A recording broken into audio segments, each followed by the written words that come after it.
Light from a star 4 light-years away reaches your eyes tonight, carrying a glimpse of its past. A moment when Earth's oceans were younger and humanity's gaze was fixed on simpler skies. That star, perhaps Proxima Centauri, faint and red, whispers of distances vast yet measurable, a mere step in the cosmic tapestry. From Earth's surface, the naked eye catches about 2,000 stars, each a pinprick of light that has traveled years, centuries, or millennia to meet you. With binoculars, this number swells to 12,000, revealing fainter beacons that hint at the galaxy's deeper layers. Our Milky Way alone harbors 100 billion stars, and the observable universe stretches further, holding 10 to the power of 20 stars, a number so immense it dwarfs the grains of sand on every shore. This vastness begins with a single photon's journey, governed by the speed of light, 300,000 kilometers per second. When you look at Sirius, the brightest star in the night sky, you see it as it was 8 years ago, its white dwarf companion too faint to discern without a telescope.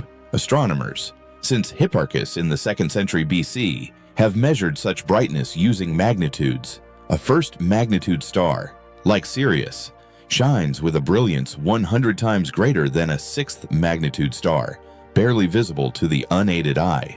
George Pogson, in 1850, refined this scale. Each magnitude step corresponds to a brightness decrease by a factor of 2.5. A second magnitude star is 2.5 times fainter than a first, and a star of magnitude 5 is 100 times dimmer than the brightest. These measurements rely on units like magnitudes and parsecs, terms astronomers cling to despite physicists' preference for meters and kilograms. A parsec, roughly 3.3 light-years, feels intuitive when charting distances to stars like Alpha Centauri, a triple system where 2 stars dance too closely to be distinguished without aid, while Proxima lingers slightly nearer.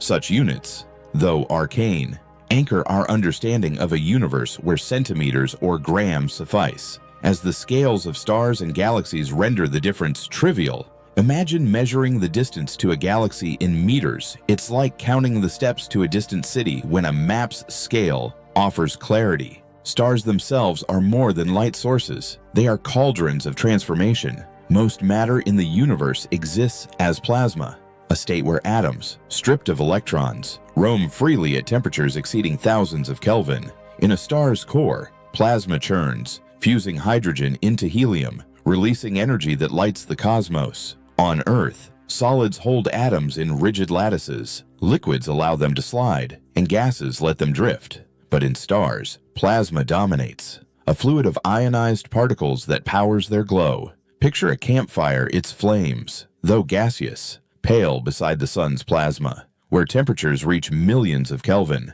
driving fusion that Earth's scientists dream of replicating. Fusion, the sun's heartbeat, eludes our grasp. Deuterium, heavy hydrogen abundant in oceans, could fuel reactors if we could overcome the electrical repulsion between nuclei. In stars, gravity and heat force nuclei together, but on Earth, we heat deuterium gas to tens of millions of Kelvin. Seeking controlled fusion, the hydrogen bomb, triggered by fission, achieves this violently. But a star composed solely of deuterium would erupt catastrophically. Our challenge lies in containing such heat long enough for nuclei to merge, a puzzle unsolved despite decades of effort. Imagine a furnace so hot it melts its walls. Our fusion reactors face this barrier, yearning to mimic the star's quiet alchemy.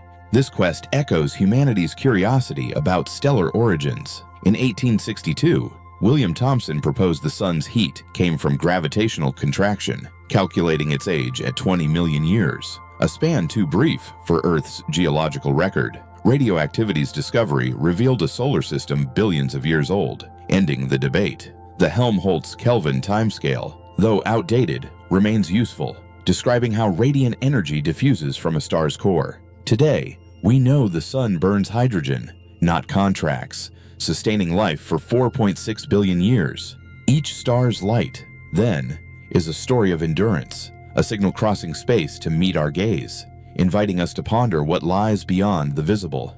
A photon from a galaxy 13 billion light-years distant brushes past a telescope on a mountain peak, its journey beginning when the universe was a toddler, barely a billion years old. That light, stretched by the universe's growth, arrives redder than when it left, a testament to the cosmos swelling like a river, widening as it flows. The universe, born 13.8 billion years ago in the Big Bang, is not a static stage but a dynamic expanse, carrying galaxies apart as space itself stretches.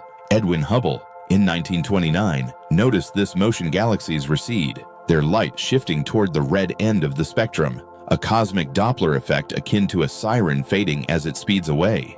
The farther a galaxy, the faster it retreats, a pattern now called Hubble's law.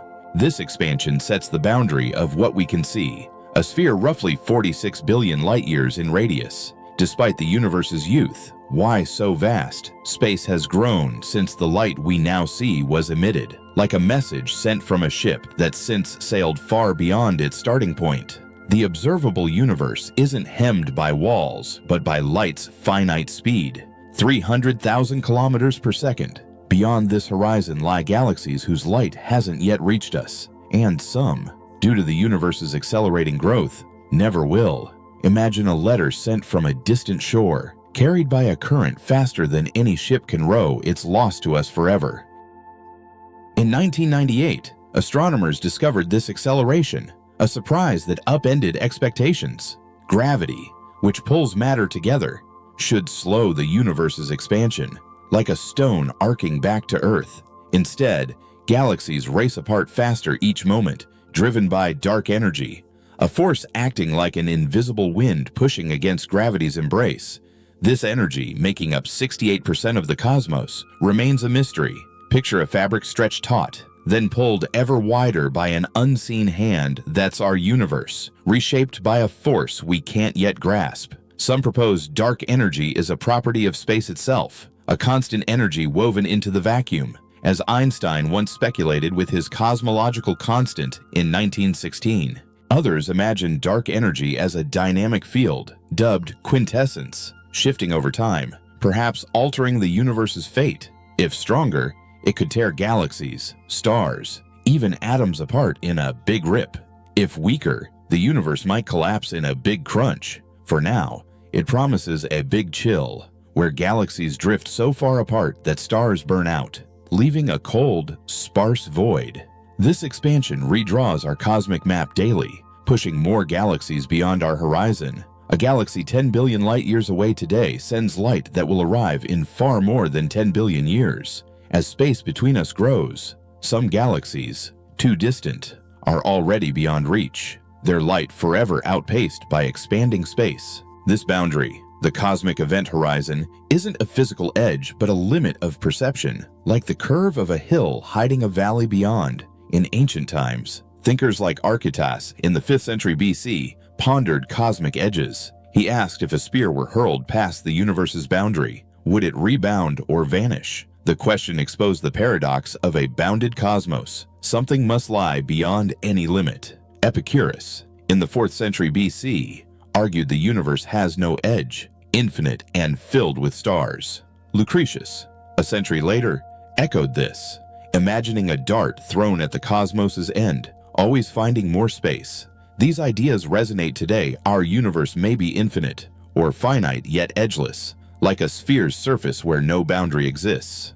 Consider a balloon surface, dotted with galaxies. As it inflates, every dot moves apart, with no center or edge. Our universe behaves similarly, with no cosmic center Earth. The Sun or the Milky Way holds no special place. This is the location principle, asserting no point is privileged. The containment principle complements it, stating the universe holds all physical things, including space and time. Space isn't a void where the universe sits, it's part of the cosmos, expanding with it. The Big Bang wasn't an explosion into pre-existing space, but the birth of space itself, everywhere at once. If infinite, the universe was infinite at its start. If finite, it remains so, with no edge to cross. This challenges intuition. Picture standing on a shore, watching waves carry ships beyond sight. In the cosmos, there's no shore, no cliff where space ends. A traveler moving straight ahead in a finite universe might return to their start. Like circling a globe, Astronomers search for such loops in the cosmic microwave background, a snapshot of the universe at 380,000 years old, when it cooled enough for light to travel freely. Its uniformity suggests the universe's vastness, but faint patterns could hint at a finite, looped topology, like a cosmic quilt stitched at its seams. These boundaries shape our cosmic story. Galaxies beyond the horizon exist, perhaps with stars and planets, but their light is a message we'll never read. As dark energy drives expansion, more galaxies slip beyond our grasp, like friends fading into a crowd. In trillions of years, only our local group Milky Way and its neighbors will remain visible, a lonely island in a darkening sea. Future observers might see a universe far smaller than ours, unaware of the vastness we glimpse today, their cosmic history dimmed by the relentless stretch of space. A single atom in your hand, vibrating with the energy of its electrons, owes its stability to a delicate balance of forces, tuned by constants like the speed of light, 300,000 kilometers per second, and the gravitational constant, a whisper of attraction between masses. These numbers, etched into the fabric of our universe, seem perfectly set to allow atoms to form, stars to ignite, and life to emerge. Change the electric charge of a proton by a fraction, and nuclei might collapse or never bind. Tweak gravity's strength, and stars could burn out too swiftly for planets to cradle life. This fine-tuning raises a question: why is our universe so hospitable to complexity, to creatures who gaze at its stars? Imagine a cosmic loom, weaving countless realities, each thread a universe with its own set of constants. In some, gravity is so fierce that matter collapses instantly. In others, it's too weak, and stars never form. This is the multiverse, an ensemble of universes, each a separate tapestry with its own rules. Our universe, with its 100 billion galaxies and 10 to the power of 20 stars, might be just one weave among infinite others. The idea stems from cosmic inflation, a theory suggesting that fractions of a second after the Big Bang, 13.8 billion years ago, space expanded exponentially, ballooning from smaller than an atom to vast beyond measure. In this model, inflation didn't end everywhere at once. Picture a pot of water simmering, bubbles forming and bursting unevenly. Some regions of inflating space cooled into universes like ours, with stable atoms and long-lived stars. Others kept expanding, spawning new bubbles, each with different constants. In one, the speed of light might be sluggish, dimming stars to mere glows. In another, Planck's constant could amplify quantum effects, making matter shimmer unpredictably. These bubble universes, isolated by expanding space, form a multiverse, each realm beyond our reach, like islands separated by an unbridgeable sea. Another multiverse arises from quantum mechanics, where reality splits at every choice. When an electron's spin is measured, two universes might emerge, one where it spins up, another where it spins down. Imagine tossing a coin and spawning realities for heads and tails, each branching infinitely. In some, you're stargazing tonight. In others, the sky is clouded. These parallel worlds, layered like pages in a book, share our constants but diverge in events. A cosmic library of every possible story. A third multiverse, born of string theory, posits our universe as a three-dimensional membrane floating in higher dimensional space. Other membranes, mere whispers away, might host universes with extra dimensions, where time flows backward or gravity repels. This multiverse offers a lens for the anthropic principle, which notes our universe's constants suit life because we're here to observe them. Robert Dicke, in 1961, framed this weekly: our observations are biased by our existence. Brandon Carter, in 1974, proposed a stronger version: the universe must allow life at some point. Picture a cosmic lottery, with countless tickets, each a universe. Only one ticket, ours, has the numbers for life, so we hold it. In most universes, atoms might not form, leaving only hydrogen gas, or stars might flare too briefly for evolution. Life, as we know it, needs carbon, oxygen, and stable planets warmed by stars like our sun, conditions rare in the multiverse's vast draw. Consider a universe where gravity is twice as strong. Stars burn faster, dying in millions, not billions of years, too swift for life to take root.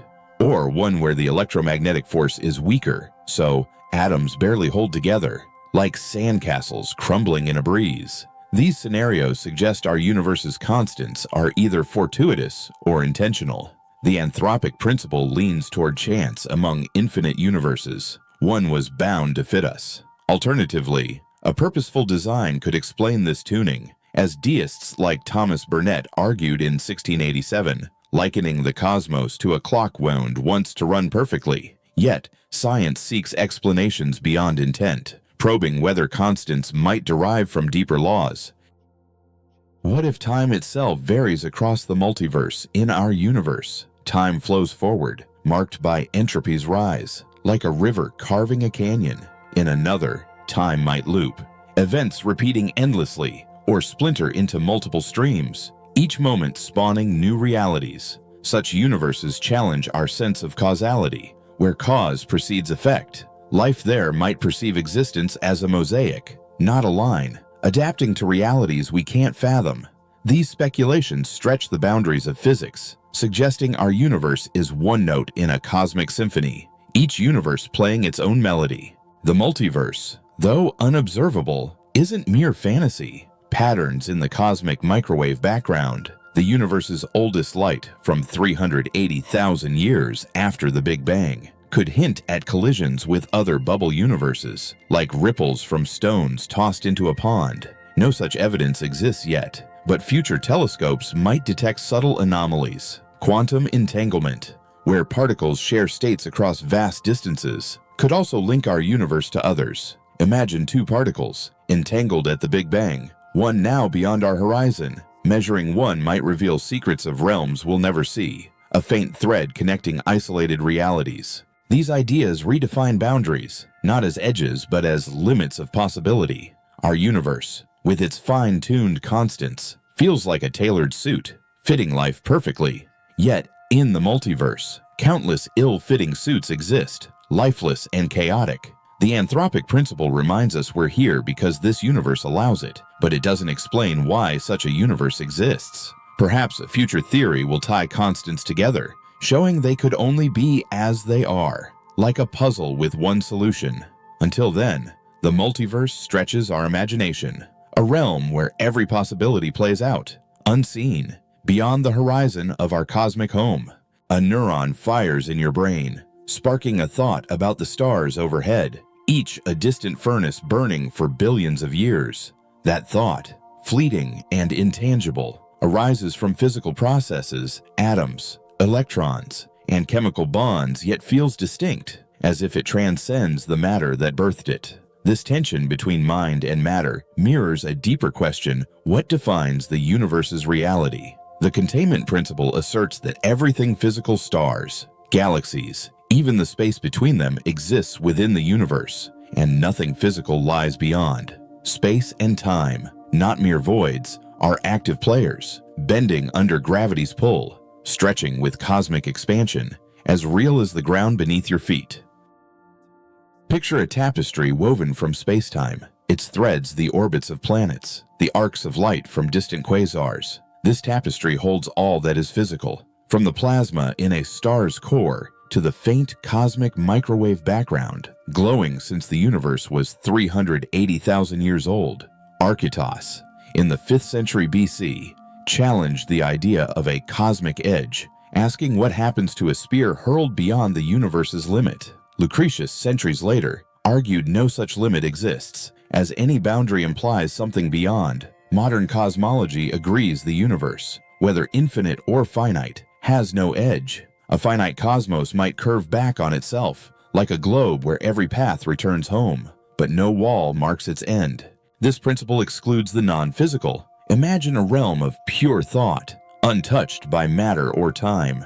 Such a place, if it exists, lies outside the universe's physical bounds, inaccessible to telescopes or equations. Yet, your thoughts, emotions, and consciousness emerge from physical processes, neurons firing, synapses crackling.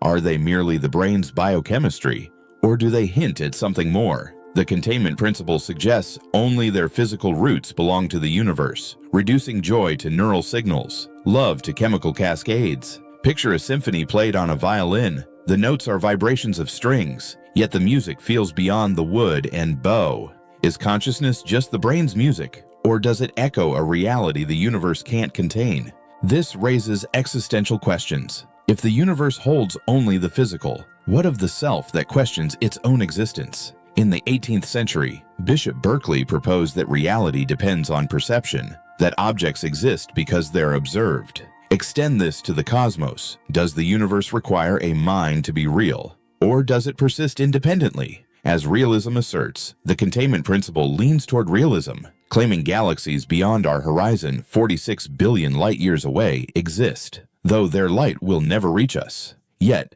Kant's distinction between phenomena, what we perceive, and noumena, things as they are, suggests we may never grasp the universe's true nature, only its appearance through our senses and tools. Consider a photon crossing a galaxy, unaware of the minds pondering its path. That photon's reality doesn't depend on observation, yet our knowledge of it does. The universe's physicality, from quarks to galaxy clusters, exists objectively, but our understanding is bound by perception.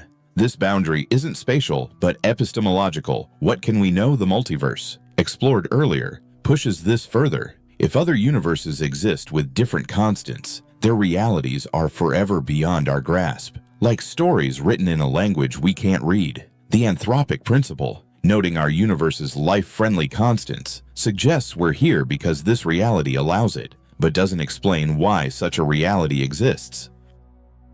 What if consciousness itself shapes cosmic boundaries? Imagine a universe where every sentient being's observations collapse quantum possibilities, as in quantum mechanics, where measuring a particle's state fixes its reality. In our universe, an electron's spin is uncertain until observed, collapsing a wave of probabilities into a definite state. Across billions of light-years, an alien mind might collapse a photon's state, subtly weaving the cosmos's fabric. This speculative idea, inspired by the bootstrap principle, suggests the microcosm of minds reflects the macrocosm of the universe. Anaxagoras, in ancient Greece, claimed everything contains a portion of everything else. Could consciousness be a cosmic thread, linking observers to the reality they perceive? This echoes Mach's principle, which posits a body's inertia depends on all other masses in the universe. Picture a lone asteroid spinning in space, its motion defined not just by local forces, but by the distant tug of every star. Similarly, consciousness might emerge not from isolated brains, but from the universe's interconnected web, a network of physical interactions spanning galaxies. If so, the boundary between observer and observed blurs, suggesting our questions about the cosmos are part of its fabric. The containment principle, though, insists this interplay remains physical, rooted in space-time, not some ethereal realm. Yet, the universe's vastness humbles such speculation. Beyond our horizon, galaxies drift, their stars igniting and fading, perhaps hosting minds asking the same questions. The cosmic microwave background, uniform across the sky, hints at a shared history, but its faint variations seeded galaxies will never see. These unobservable realms challenge our sense of centrality. The location principle denies Earth a special place, yet our consciousness feels unique, a solitary lens on a cosmos too vast to comprehend. Picture a single wave on an ocean, aware only of its own crest, yet part of a boundless sea. Are we such waves, or does our awareness hint at a deeper role? These questions probe the universe's purpose, if any.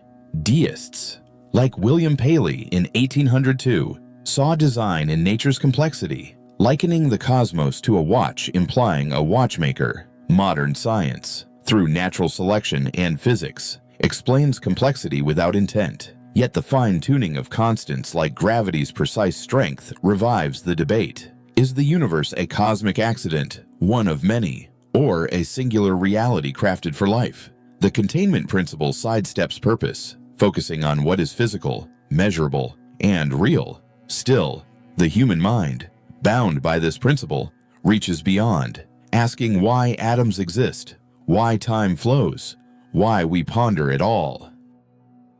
This boundary of knowledge, like the cosmic horizon, isn't a barrier but a frontier. Each question, like a photon's journey, carries us closer to understanding, even if the ultimate reality remains elusive. The universe, with its 100 billion galaxies, holds answers in its stars, its voids, and perhaps in the minds that contemplate them. Each a spark in the cosmic dark, seeking to illuminate what lies within and beyond. A neuron fires in your brain, sparking a thought about the stars overhead, each a distant furnace burning for billions of years. That thought, fleeting and intangible, arises from physical processes, atoms, electrons, and chemical bonds, yet feels distinct, as if it transcends the matter that birthed it. This tension between mind and matter mirrors a deeper question: what defines the universe's reality? The containment principle asserts that everything physical, stars, galaxies, even the space between them, exists within the universe, and nothing physical lies beyond. Space and time, not mere voids, are active players, bending under gravity's pull, stretching with cosmic expansion, as real as the ground beneath your feet. Picture a tapestry woven from space-time. Its threads the orbits of planets, the arcs of light from distant quasars. This tapestry holds all that is physical, from the plasma in a star's core to the faint cosmic microwave background, glowing since the universe was 380,000 years old. Archytas, in the 5th century BC, challenged the idea of a cosmic edge, asking what happens to a spear hurled beyond the universe's limit. Lucretius, centuries later, argued no such limit exists, as any boundary implies something beyond. Modern cosmology agrees the universe, whether infinite or finite, has no edge. A finite cosmos might curve back on itself, like a globe where every path returns home, but no wall marks its end. This principle excludes the non-physical. Imagine a realm of pure thought, untouched by matter or time.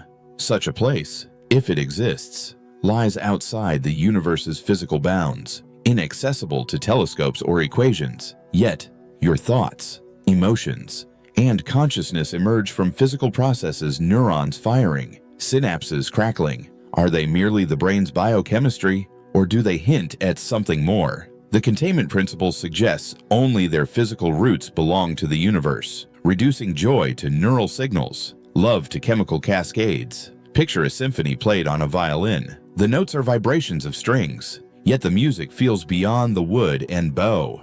Is consciousness just the brain's music, or does it echo a reality the universe can't contain?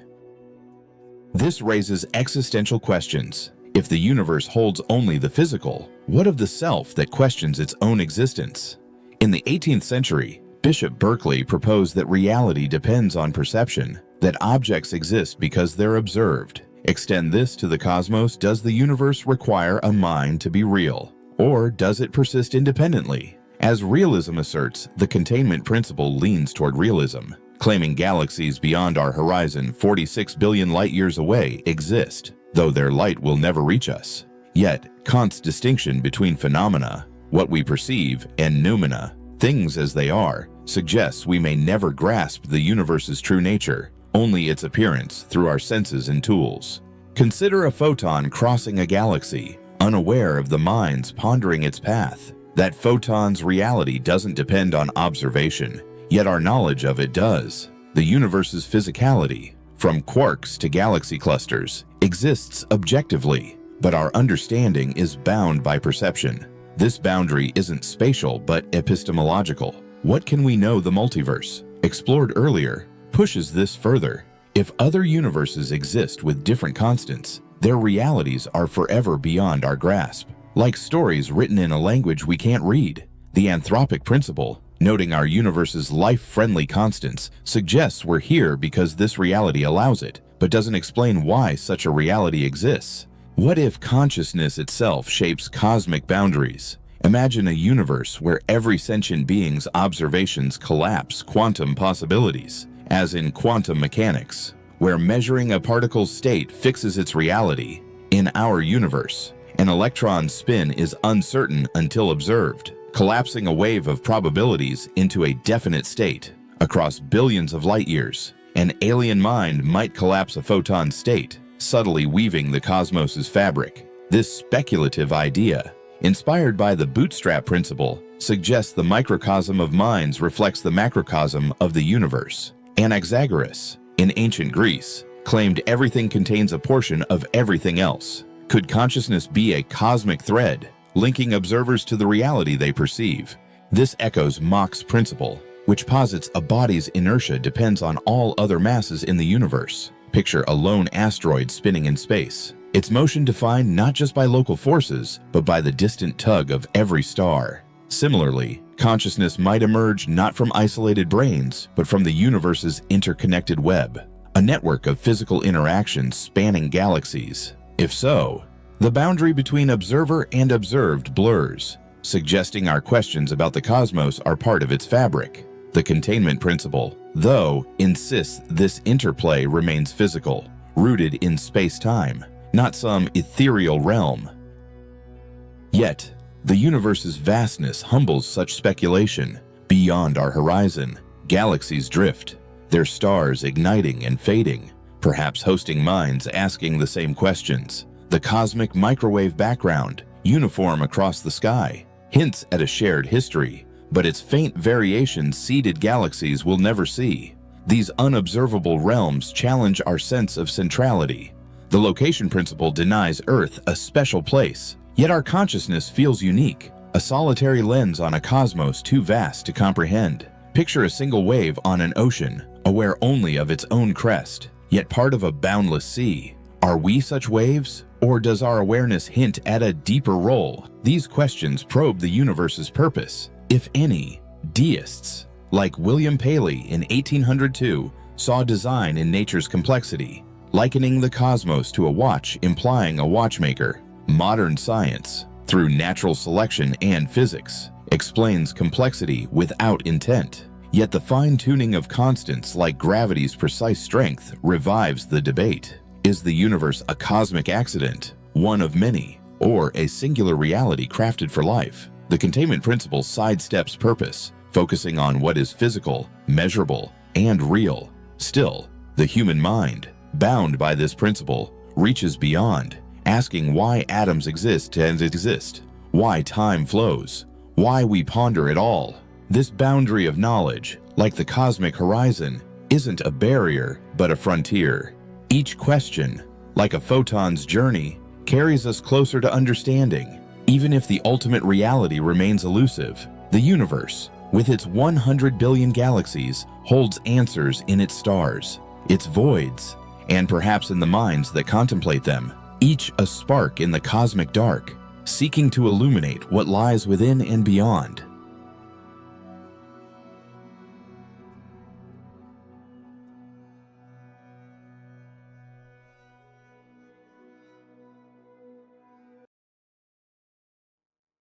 In a universe often imagined as a boundless expanse of stars and galaxies, what if everything we know is not the byproduct of chance or cosmic machinery, but something far more structured and evolving, a intelligent computation woven into the very fabric of space and time? This story is not about science fiction simulations, but about physics, information, and the growing belief that the universe itself may be a quantum computer, calculating every moment of our reality.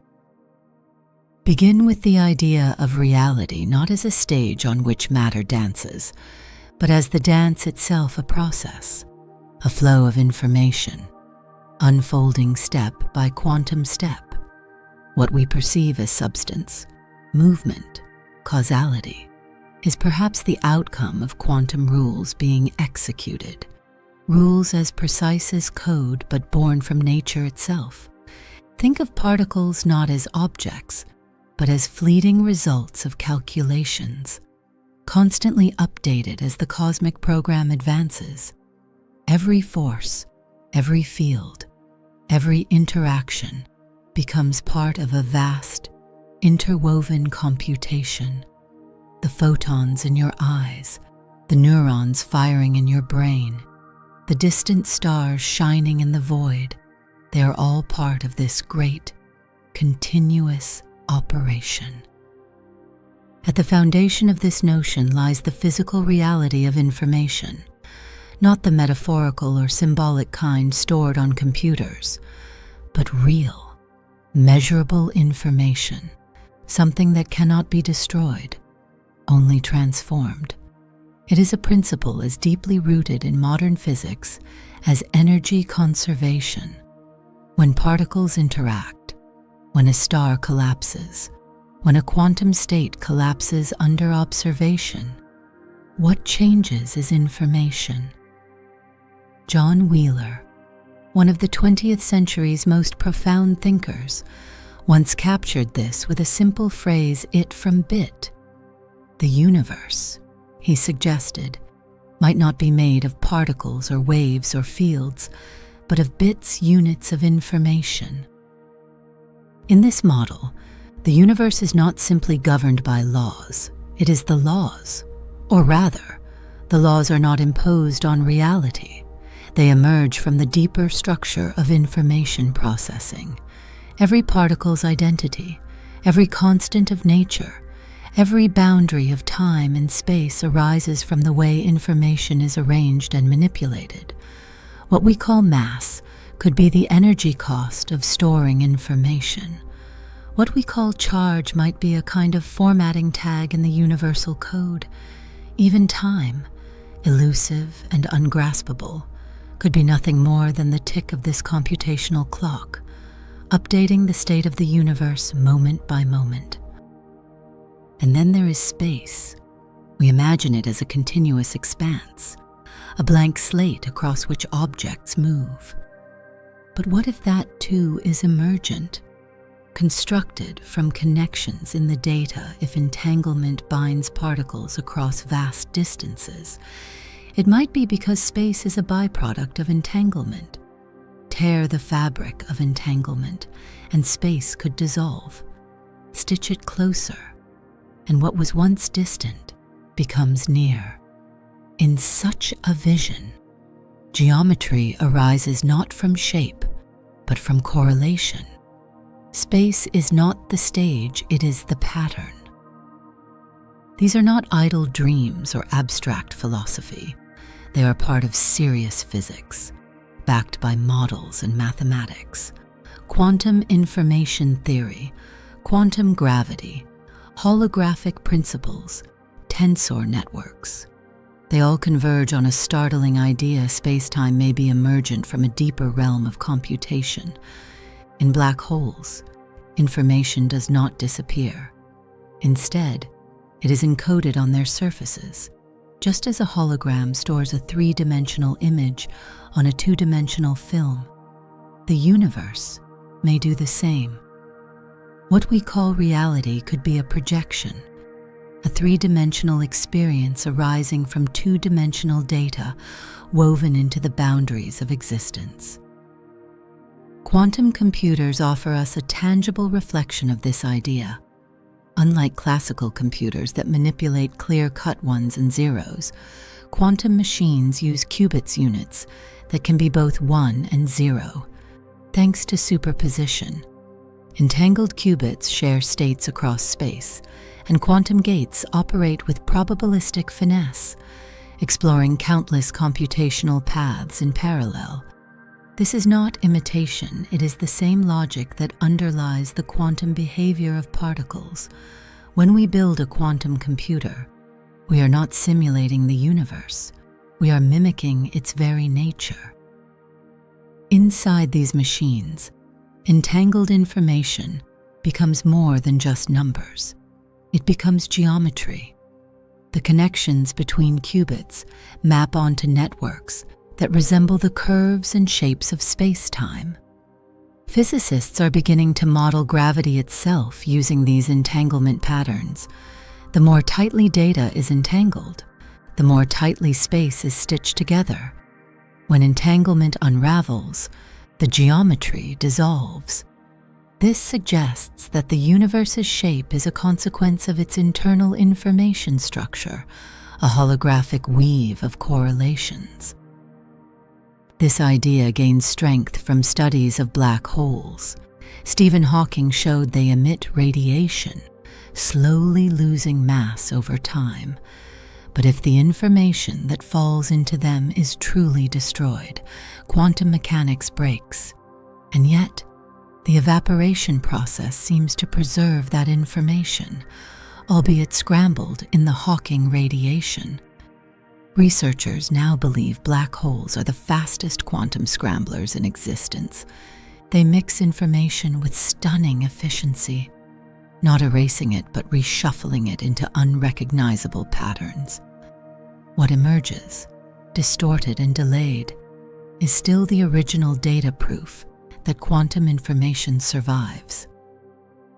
To protect this fragile information, nature may rely on error correction, the same principle engineers use to shield digital data from corruption.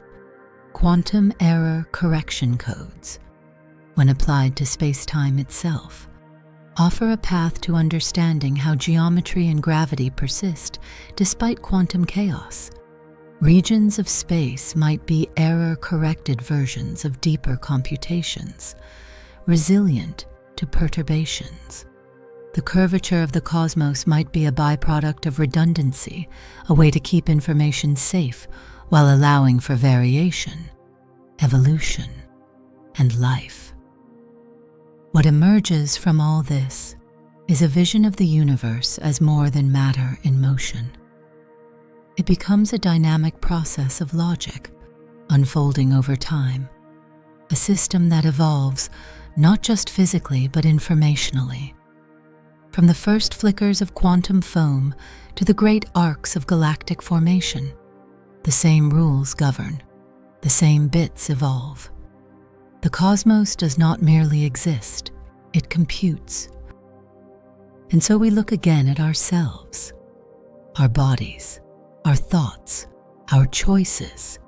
They are all outcomes of quantum processes, entangled and encoded in the great unfolding. Consciousness, that elusive spark, might be the universe becoming aware of its own code, not because it planned to, but because given enough time, enough complexity, enough feedback, awareness arises, a loop closes, the computation reflects. In this perspective, we are not puppets, nor illusions. We are real, because we are part of the process. We are data, yes, but meaningful data woven into the evolving logic of reality. We are the questioners and the questions, the observers and the observed, and in the long computation of the universe, we are a moment of recursion, a flicker in the dark, gazing back at the source of light. What would it mean to live inside a computer? Not in the metaphorical sense, but quite literally. To breathe, to think, to exist as emergent phenomena in a vast and ancient computational structure. The notion sounds fantastical, yet the deeper physics digs, the more it finds that what we call reality behaves less like a physical mechanism and more like a layered, self-correcting algorithm. This realization turns our gaze toward the laws we thought immutable: gravity, electromagnetism. The strong and weak nuclear forces each may be not fundamental, but emergent properties of the universe's quantum computation. They appear fixed only because the underlying code executes them so consistently. In the early universe, or near black holes, or at the limits of space and time, the rules might have shifted. Maybe they still can. Not because the universe is inconsistent, but because it runs different segments of its code in different conditions. Such adaptability is the mark of any robust system. In software, routines and subroutines respond to context, branching, looping, rerouting. In physics, the same may hold. Where once we saw singular constants and unchanging laws, we might now glimpse dynamic processing rules, flexible, yet bound by deeper logical constraints. And so our sense of natural law changes. What we call constants might be cached values, tuned for stability, emergent from deeper equations we cannot yet decode. Even energy takes on new meaning. Traditionally, it is the capacity to do work, the fuel of change. But in informational terms, energy is a measure of data processing capacity. Erasing a bit, flipping a qubit, storing a state, all these actions require energy. If the universe is constantly updating, then every star, every chemical reaction, every thought is an act of computation, consuming this cosmic energy budget.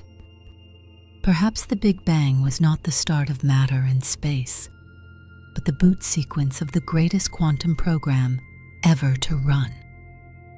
In this light, entropy is no longer just disorder. It becomes the expansion of informational complexity. The second law of thermodynamics tells us that entropy increases, meaning that systems move toward higher probability configurations. But from a computational standpoint, this isn't decay, it is evolution. The universe is exploring more states, calculating new configurations, accumulating layers of meaning. Disorder, in this view, is simply information we do not yet understand. This brings us to a profound shift in perspective. What is the universe computing? Not in a mystical sense, but in a rigorous, physical one. Is it optimizing something, seeking a solution?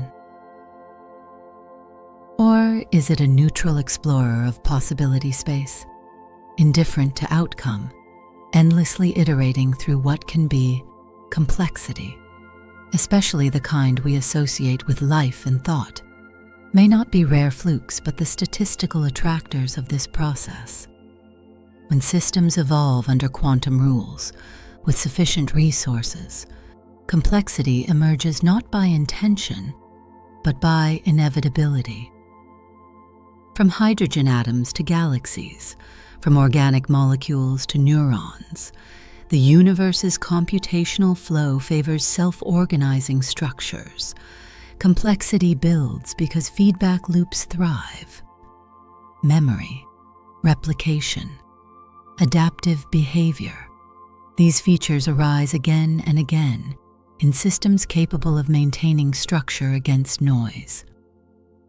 Life, then, is a phase of the computation where matter encodes persistent, self-reflective information. Intelligence is the compression and manipulation of that data. And awareness, perhaps it is a recursion, a system that models itself. This feedback loop makes consciousness not an epiphenomenon, but a predictable outcome of deep enough computation. We are strange, yes, but not unnatural. We are embedded subroutines that have developed the capacity to read fragments of the larger code. Our science is the universe debugging itself. Our curiosity is the algorithm turning inward. And yet, no system can perfectly simulate itself. This is a limitation built into logic and mathematics, known as reflexive limits.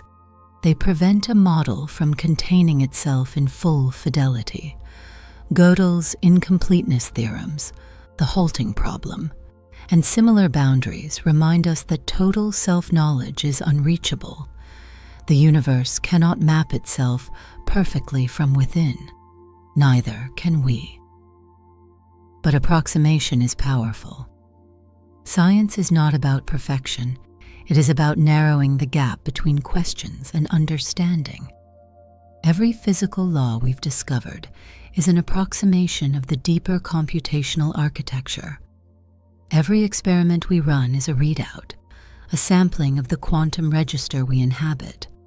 The very act of measurement collapses probabilities into realities, crystallizing information into definite structure. This, too, aligns with the digital nature of our universe. For just as a screen cannot show infinite resolution, space and time might be fundamentally granular. At the Planck scale, space may be pixelated, time may tick in discrete moments. These aren't limitations, they are features, enabling the processing of data without infinite regress, like frames in a film or instructions in a processor. They define the rhythm of the universe's operation. And so we find ourselves in a cosmos that does not just allow complexity, but encourages it, not because of divine intervention, but because quantum computation flows in ways that naturally favor feedback, structure, and self-reference. From primeval particles to pondering minds, the flow is continuous. The logic is deep, but elegant. The system is vast, but not indifferent. It runs not because it must, but because nothing halts it. We are the product of that running, not illusions, not simulations, outputs, real and fleeting, temporary, yet part of a process as old as time. The universe may be calculating itself, and we are the lines of code that learn to wonder what the program is for. If everything is information, then the black holes of our cosmos are the ultimate memory vaults. Their gravity may be unmatched, their event horizons impassable, but even in their darkness, they do not forget. They encode, they scramble, they preserve. And in their behavior, we find some of the strongest clues that the universe is a processor, not just a place. Stephen Hawking's realization that black holes emit radiation was a revolution. It opened the door to the black hole information paradox. If Hawking radiation is thermal and random, then any information that falls into a black hole would be lost forever. But this clashes with the foundations of quantum mechanics, where information must always be conserved. The resolution may lie in the notion that black holes process and release that information, not erase it, like master encryptors. They scatter their inputs into radiation that, if decoded, would yield the original message. This points to a deeper pattern, one where geometry, quantum entanglement, and information converge. Some of the boldest theoretical work suggests that space-time itself might be knitted from quantum entanglement.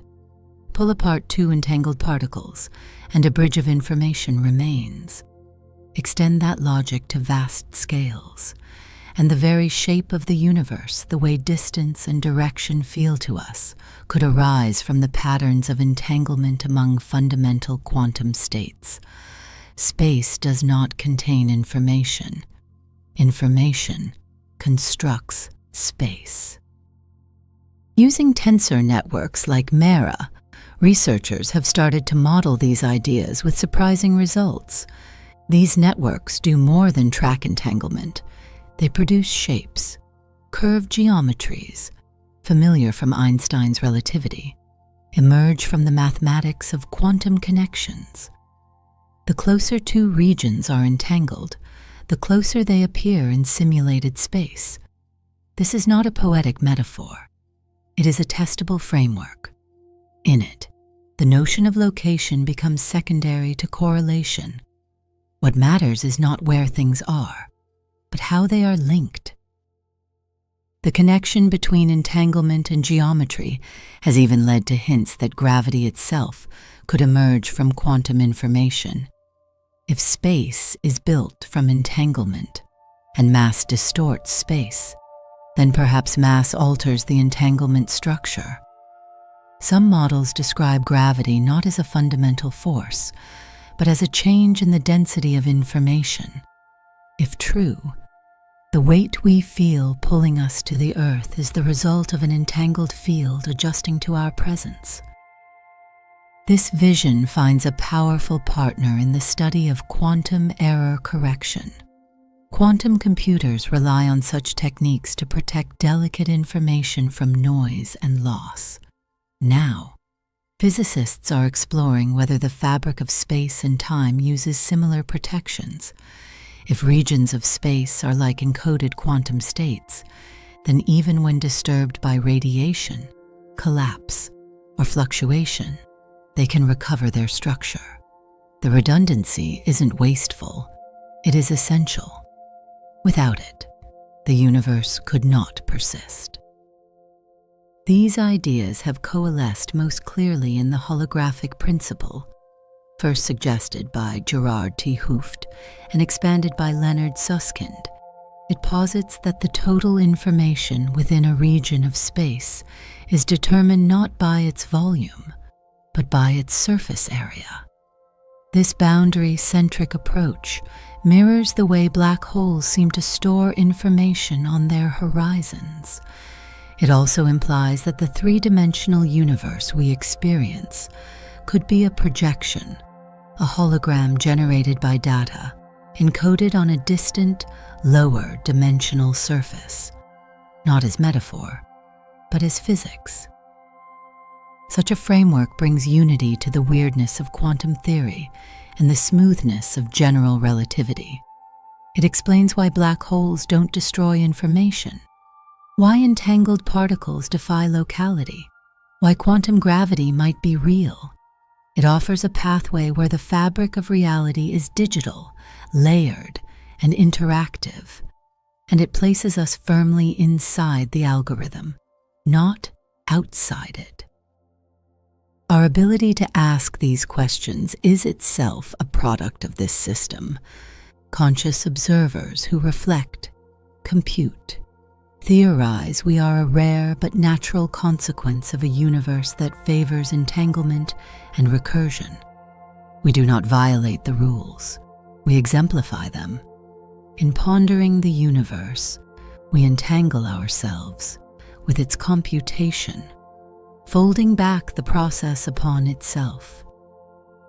In that recursion lies one of the most striking possibilities that the universe doesn't just compute, but computes toward complexity, not intentionally, not with purpose, but with a bias, like weather systems trending toward turbulence, or chemistry tending toward life.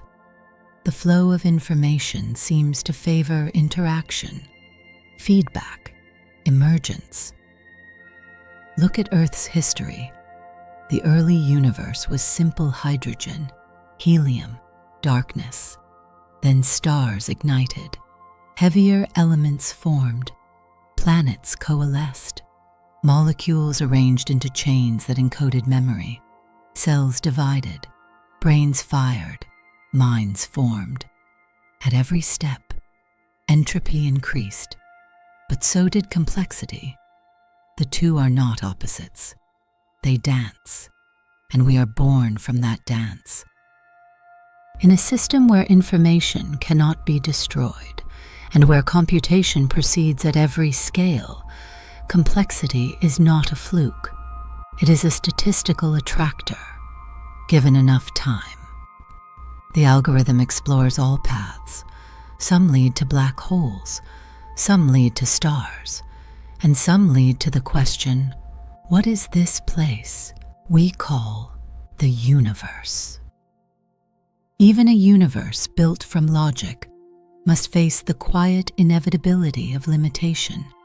Every computation, no matter how vast, must one day reckon with its resources, time, energy, memory.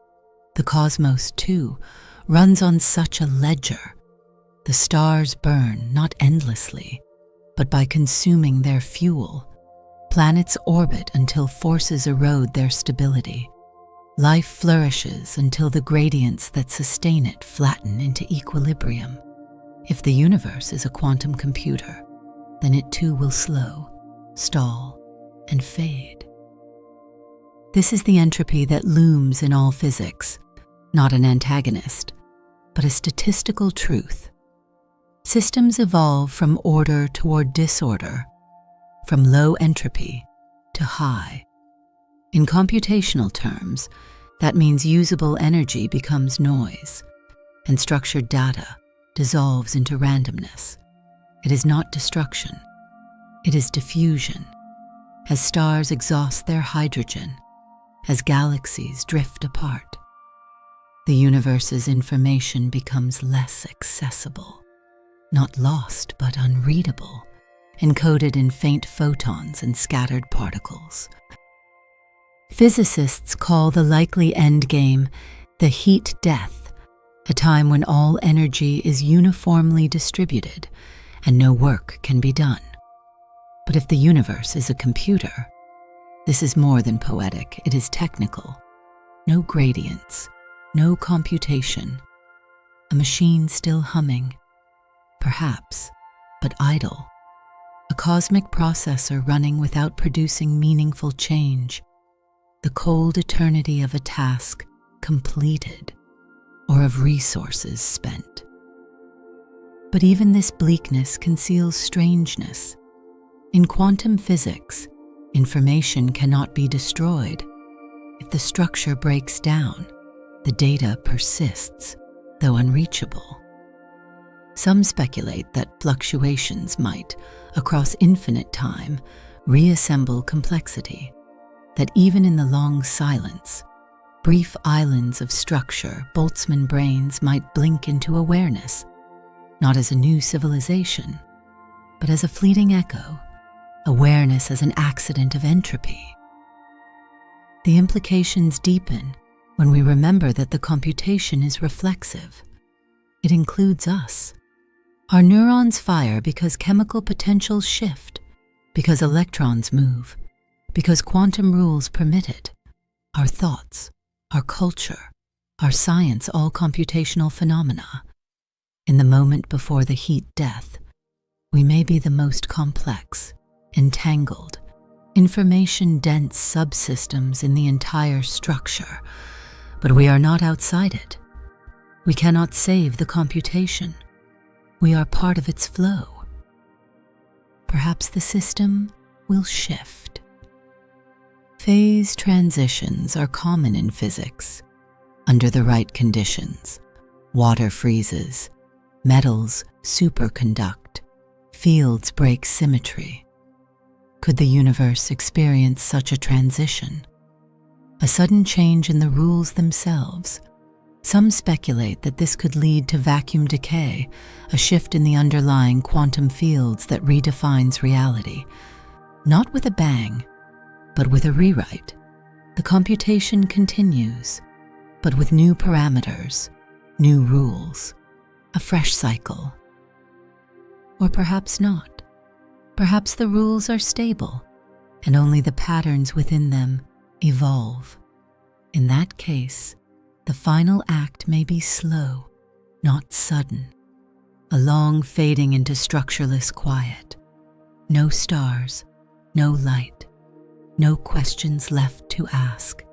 Just the ghost of a universe, its data preserved in the fine grain of quantum fields, humming quietly across eternity. And yet, that is not where we are, not now. The gradients still exist, the processor still runs, complexity still blooms. In this moment, this breath, we are part of the active computation, not the final echo, not the last loop, a structure still building, a thought still forming. That gives us time to observe, to learn, to ask what kind of computation we are part of, and whether our awareness changes the process. Because within every system that computes, recursion is the key to novelty. Systems that reflect can adapt. Subroutines that query their own code can evolve. And minds like ours, built from entangled matter, governed by quantum rules, may be the only known structures that can reflect on the computation itself. That reflection, fleeting though it may be, is real. It is not outside the universe. It is of the universe. And that might be enough. Not because it lasts, but because it occurs. A flicker in the great logic, a moment of coherence in a sea of entropy, a point of meaning not eternal, but actual. The final question is the simplest and hardest. Is this it? Not in despair, but in earnest. If the universe is a quantum computation, then we are living inside an elegant recursive structure made not of objects, but of information, shaped not by machinery, but by logic. It runs not on metal and circuits, but on the strange rules of quantum mechanics, entanglement, superposition, decoherence. It evolves not by command, but by consequence. And within that flow, we have emerged entangled minds aware of their own construction. This understanding doesn't diminish us. It completes the picture, because we are not watching from the outside. We are inside the system, part of the execution. We are quantum patterns that loop, reflect, and observe. We are the code studying the code, the information trying to understand its own flow, not separate from the universe, but an instance of it folding back upon itself. This means that our science, our mathematics, our art, our culture, all of it is computation inside computation. When we ask what the universe is, we ask from within its process. We are subroutines embedded in a deeper logic, and that recursive awareness may be the most improbable structure of all.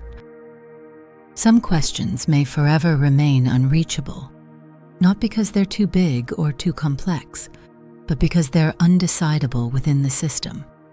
Just as no book can contain a perfect copy of itself, just as no machine can simulate itself with full fidelity, the universe may conceal its source code in principles we can only approach, never fully grasp. This isn't failure, it is boundary, and boundaries define systems. But inside those limits, there is profound freedom, complexity, emergence, intelligence. These are not noise, they are the very fruits of constraint. The universe may not have a purpose, but it has a pattern, and we, as brief configurations of that pattern, carry the capacity to wonder, to explore, to create reflections of the larger logic through our own internal mirrors. This changes what it means to know. To know is not to hold, but to participate. Understanding is not about reaching outside, but sinking within. When we comprehend physical law, we synchronize our awareness with the computation. When we create, we alter its course. When we dream, we generate novel configurations. This isn't mysticism, it's process, the evolution of logic through reflection. And so maybe the point isn't to simulate the universe. Maybe the point is to realize we are the simulation, not in a synthetic sense, but in an informational one. The reality we know is the output of deep, recursive structure.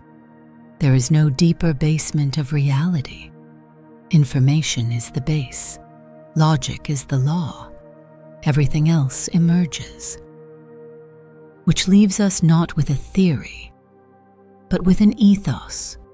In this quantum computational view, every particle, every wave, every thought is part of an ongoing computation.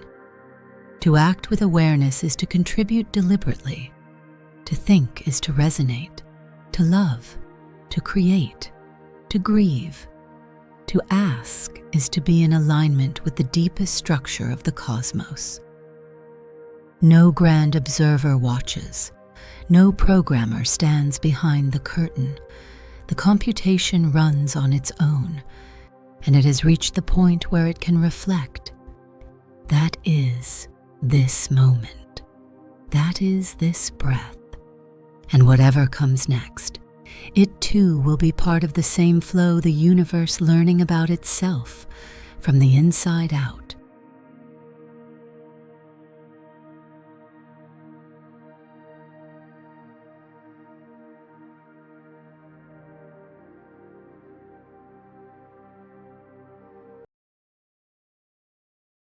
What does it mean to say the universe is expanding? Where does it expand? And what lies beyond it? For centuries, we've tried to chart the contours of reality, guided by ancient geometry, modern physics, and the strange behavior of light itself. This journey explores the deepest riddles of space, time, and the architecture of the cosmos, revealing not just where we are in the universe, but what the universe might truly be. Bending the straight line. The idea that parallel lines never meet was long held as self-evident truth, a cornerstone of the logical framework laid by Euclid in his writings on geometry more than 2,000 years ago. According to his fifth postulate, if you draw two lines that never cross, and you extend them forever, they should still never meet. It seemed like a perfectly reasonable assumption.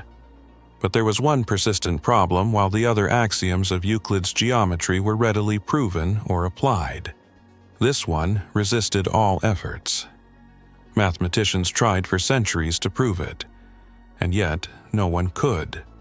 Not because they lacked skill, but because the postulate may never have been universally true at all. In the 19th century, a revelation emerged that upended everything.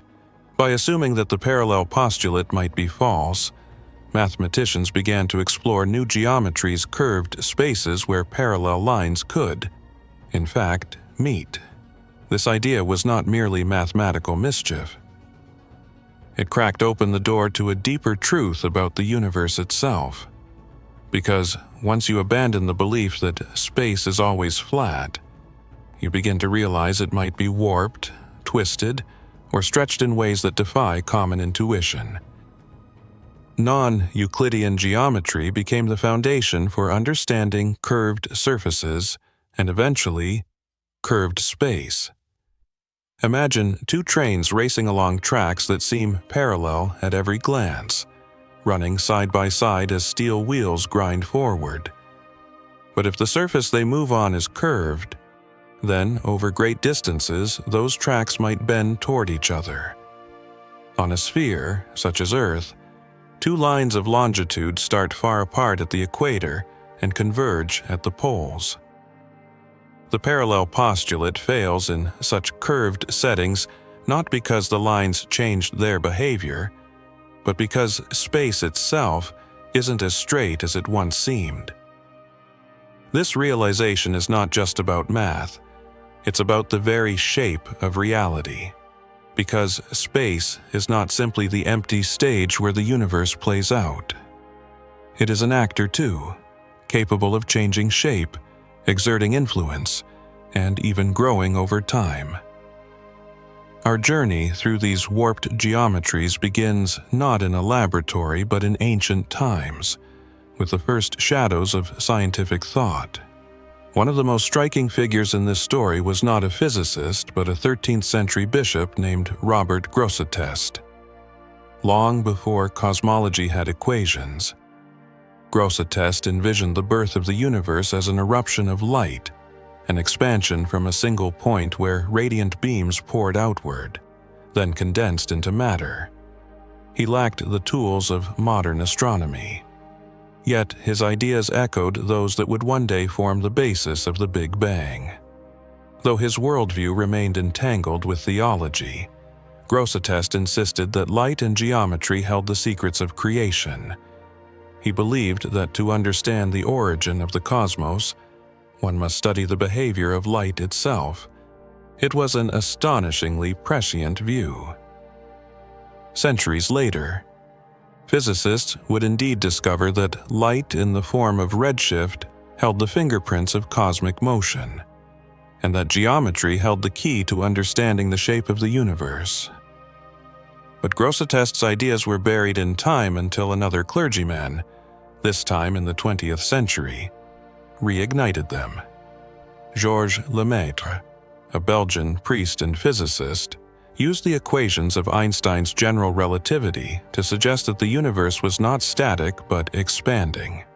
His models described a cosmos that began as a dense, hot point, which he called the primeval atom, and which exploded outward to become all that we now see.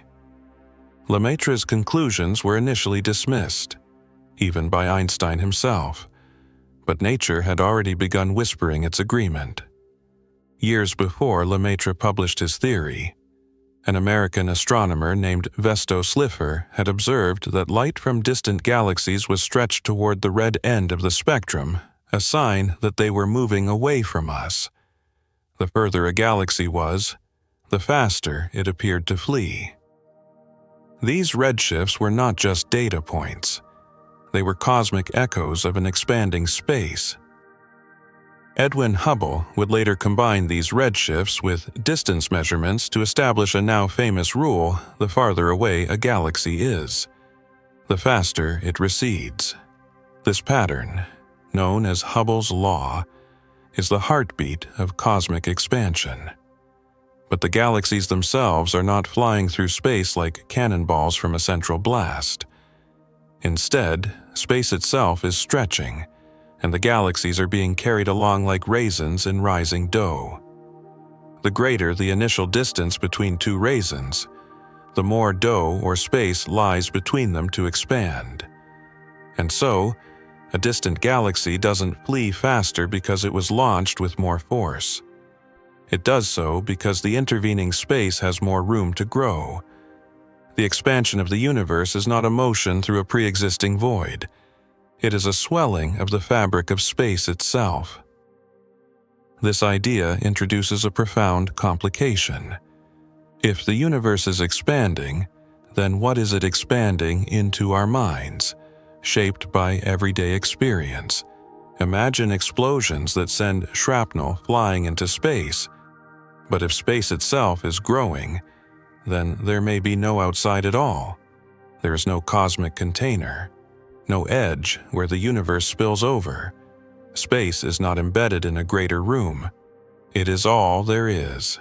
Just as the surface of the Earth curves in 3 dimensions without needing a boundary, the universe can curve and stretch in 4 dimensions without ever needing an outside to contain it.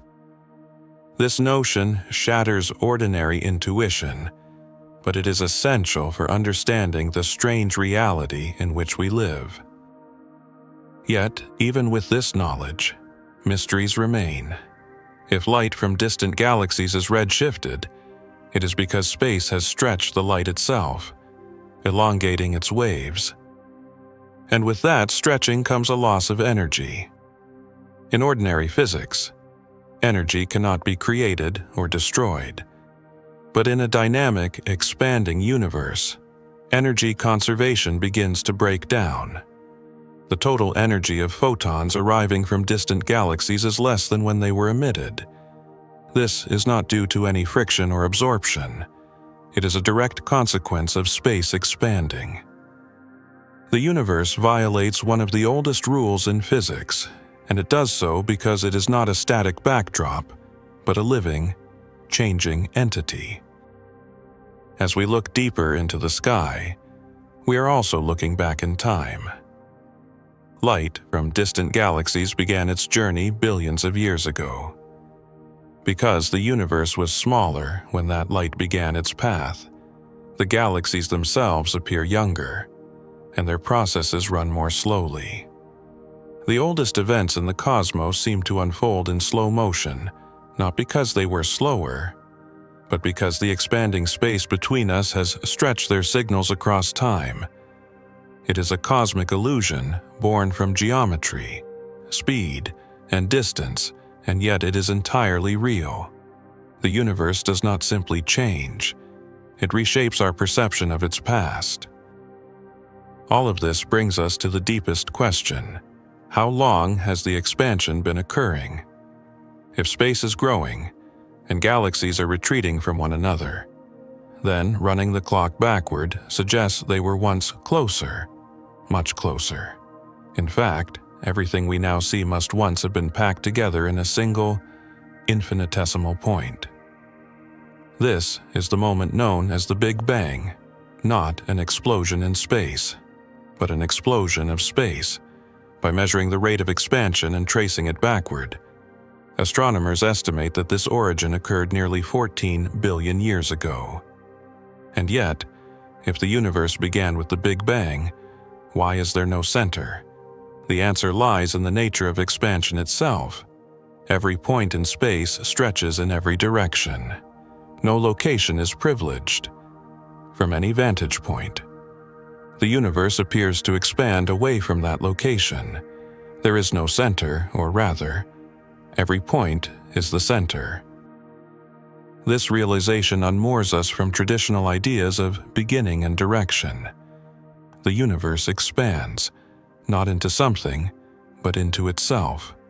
There is no edge, no outer wall, no realm beyond. The expansion is not a journey through external space, but a transformation of internal geometry. Space is not a stage. It is a participant in the play, and in the next chapter, we will explore how the shape of this space, whether curved like a sphere, stretched like a saddle, or perfectly flat, determines the ultimate fate of the universe and the strange places light can lead us if we only follow its winding path. The shape that holds the sky. To understand what the universe is expanding into, we must first ask a subtler question. What shape does the universe actually have? This is not a matter of imagination or metaphor. The shape of the universe governs how it behaves, how it began, and how it may one day end. In mathematics, space can curve, twist, and fold in ways that defy everyday experience. But space is not only theoretical. It is the very framework that contains galaxies, light, and time. And to comprehend the shape of space, we turn to the language of geometry, a language spoken not only by philosophers, but by the universe itself. For centuries, the default assumption was that space is flat, an endless, uncurved stage where parallel lines never meet. But as observations grew more precise and our theories more profound, it became clear that flatness was not the only option. The universe could be curved positively like the surface of a sphere, negatively like a saddle, or not at all. And each of these possibilities would reshape not just our maps, but the logic of existence. The key to this understanding lies in a kind of cosmic archaeology. When we observe the universe, we are not merely seeing space, we are seeing ancient light. The oldest light in existence is the cosmic microwave background, a faint glow that pervades the universe and carries with it the fingerprint of the early cosmos. This light began its journey just hundreds of thousands of years after the Big Bang, when the universe had cooled enough for atoms to form and light to travel freely. Over billions of years, this light has traveled through space and across time, bringing with it a record of the universe's earliest conditions. And embedded in this glow are tiny temperature variations, minute ripples that reveal the density of different regions in the early universe. These ripples serve as a map, not a map of galaxies or stars, but of geometry itself. By analyzing these ripples, astronomers have deduced that the observable universe appears to be flat. That is, the angles of triangles in space add up to the familiar 180 degrees.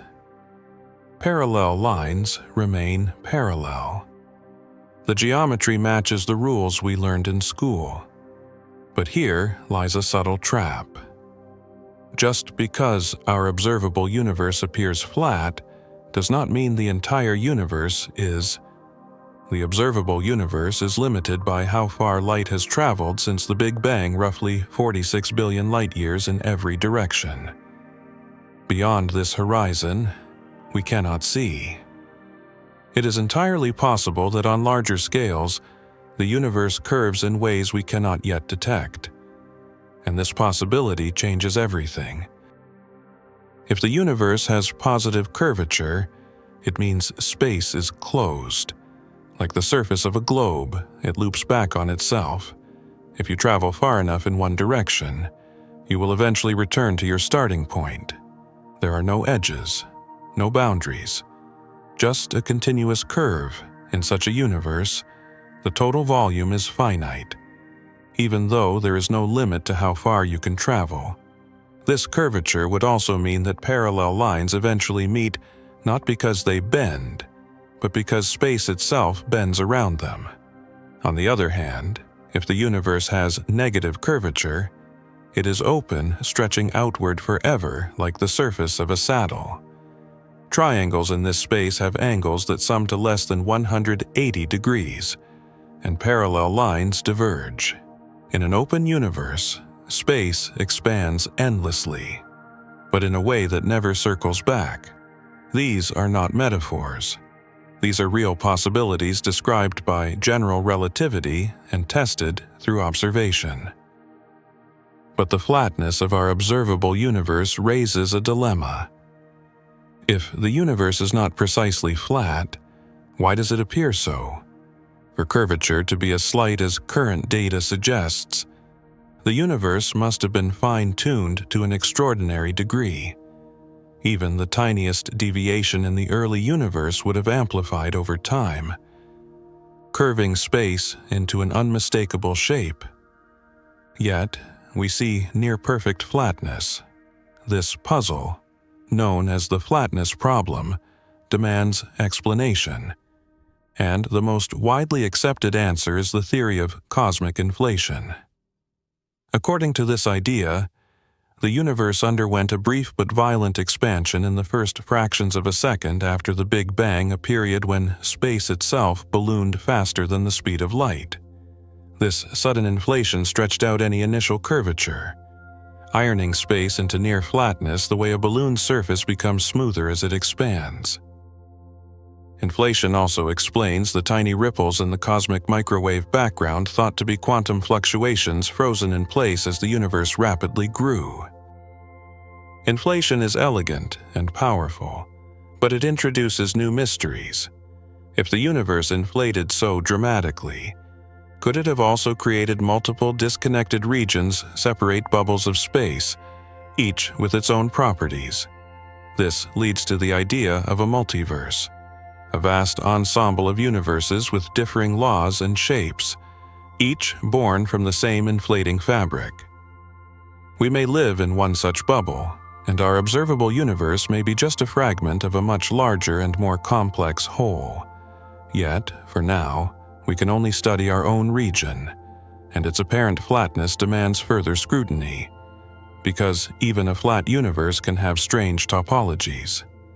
A flat sheet can be curled into a cylinder or twisted into a torus, a donut-shaped space where traveling in one direction eventually brings you back to where you started. These topologies are consistent with flat geometry but yield a universe with closed paths and repeating structures. In such a cosmos, we might see multiple images of the same galaxy, their light looping around space and arriving from different directions. Astronomers have searched for such patterns in the cosmic microwave background, hoping to find evidence of a repeating universe. So far, no definitive signal has emerged, but some topologies could be so complex that their loops remain hidden beyond the limits of observation. One example is the Hancha-Went manifold, a twisted, multiply-connected space that could obscure repetitions too subtle for current instruments to detect. This raises a profound uncertainty. We do not yet know whether the universe is infinite or finite, and without that knowledge, we cannot fully answer the question of what lies beyond. If the universe is infinite and flat, it needs no outside. It expands, but not into anything. It simply becomes more of itself. But if it is finite and curved, then the nature of its expansion becomes more mysterious.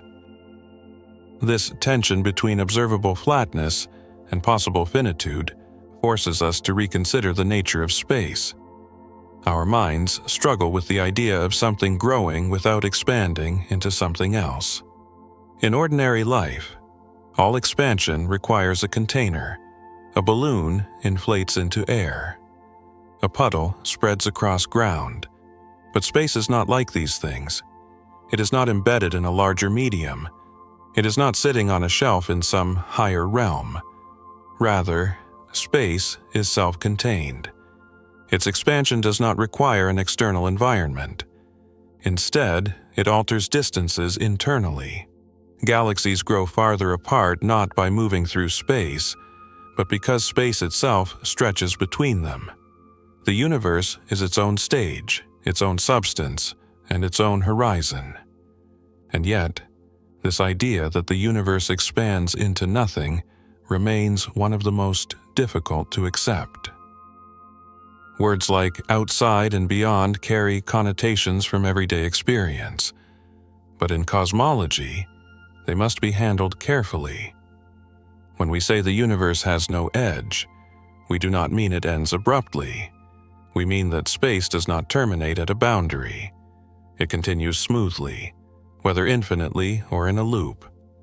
And when we ask what lies beyond the universe, we may be asking a meaningless question because there may be no beyond, or we may be brushing up against an answer too strange to fully grasp. In the chapters ahead, we will explore the possibility that space, despite having no edge, may still be part of something larger, that our familiar dimensions may be embedded in a grander structure, a hidden architecture that bends the rules we take for granted. The shape of the universe may be just the beginning. Its true form may include layers, folds, and dimensions we have only begun to imagine. Dimensions beyond the visible. When we speak of the shape of the universe, we often imagine large-scale geometry, the curvature of cosmic space, the loops of topological models, and the possibility of infinite extension. But shape is not merely a question of geometry. It is also a question of dimension. And while we live in a world of 3 spatial dimensions and 1 of time, there is mounting theoretical evidence that our universe may hide more than meets the eye. These hidden dimensions may not just alter our understanding of space, they may explain the behavior of gravity itself and hint at the deeper structure of everything that exists. The story begins with one of the oldest forces known to humankind, and yet the most mysterious: gravity. For all its familiarity, gravity is profoundly weak. Drop a paperclip and a tiny magnet can easily defy the pull of the entire planet. This lopsided strength becomes even more extreme at the particle level, where the electromagnetic force dwarfs gravity by a factor of 10 to the power of 43. The question that has haunted physicists is simple: why? To find an answer, some physicists have turned to string theory, a framework that proposes all particles are actually tiny vibrating strings. These strings can vibrate in different ways, producing the particles and forces we observe. But string theory only works consistently if space has more than 3 dimensions. In fact, it demands 9 or 10 spatial dimensions, depending on the variant of the theory. The reason we do not experience these extra dimensions is that they may be compactified, curled up so tightly that they are imperceptible at our scale. Imagine a garden hose lying on the ground. From far away, it appears as a one-dimensional line, but up close, you can see it has a circular cross-section. Similarly, extra dimensions may be wound up on scales far smaller than atoms. Invisible to current instruments, but crucial to the behavior of nature. In this framework, gravity is not weaker because it is flawed or incomplete, but because it has more room to roam, unlike the other forces, which may be confined to our familiar 4-dimensional spacetime. Gravity may spread out into the higher dimensional bulk a vast hyperspace in which our universe is just a brain, a kind of floating membrane. This brain world scenario paints a picture of our cosmos as a surface within a higher dimensional reality. Particles and forces are trapped on this surface, like droplets of dew on a spider's web, but gravity can leak into the wider bulk. This leakage would dilute its strength, explaining why gravity appears so feeble compared to electromagnetism or the strong nuclear force. This idea is not just poetic speculation. It offers concrete predictions that can be tested. If gravity is spreading into extra dimensions, its behavior should deviate from Newton's law at very short distances. Normally, the force between two masses decreases with the square of the distance between them. But in higher dimensions, the fall-off would be steeper. For instance, in 5 spatial dimensions, gravity would follow an inverse cube law. Experiments have been designed to detect such deviations at submillimeter scales, the smallest range where the effects might show up. So far, no such deviation has been found, but the precision of these experiments continues to improve. Another possible consequence of extra dimensions involves particle collisions at extremely high energies, such as those achieved in the Large Hadron Collider. It is theoretically possible that gravitons, the hypothetical quantum particles of gravity, could be produced. If these gravitons escape into the bulk, they would carry away energy, leaving behind missing momentum in the detector. Such events would appear as invisible departures from the expected balance of energy. While no definitive sign has yet been seen, future accelerators may reach the required energies or sensitivities to provide clearer evidence. Yet, string theory and the brain world are only part of the story. There is another idea, equally radical, that has grown alongside them: the holographic principle. This principle suggests that all the information contained within a volume of space can be encoded on its boundary, much like a hologram projects a 3-dimensional image from a 2-dimensional surface. In this view, our entire universe may be a projection from a lower dimensional reality. This idea took a dramatic turn in the late 1990s with the development of a theory known as AD-CFT correspondence. It describes a precise mathematical relationship between a universe with gravity in a higher dimensional anti-de Sitter space and a quantum field theory without gravity on its lower dimensional boundary.